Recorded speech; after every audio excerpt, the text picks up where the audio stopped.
I love to plant bed edges. It's something that every garden has, and I like to fill mine up with practical vegetables that I eat all the time.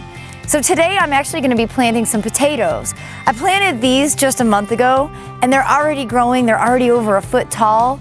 Today I'm going to be planting these. So just from the grocery store, and they've started to grow on my countertop. So instead of throwing them out, I'm going to put them in the ground. Now, planting potatoes is really easy. You do not have to have any fancy tools. You just dig a hole and put it into the ground.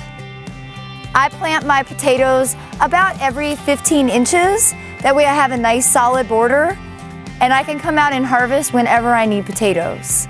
Now, one of the really important things, I like to keep track of what I plant when, so I can see how long it took something to be able to be harvestable. Instead of using plastic, I just recycle bricks. So initially you can write on a raw brick, but when the next season comes, you can just paint over it and write all the details that you need using this great marker, garden marker. This does not fade in the sun.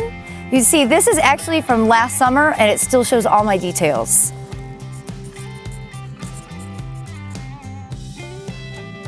So for more tips like this, check out my class, Homegrown Garden. Harvest more food in less space.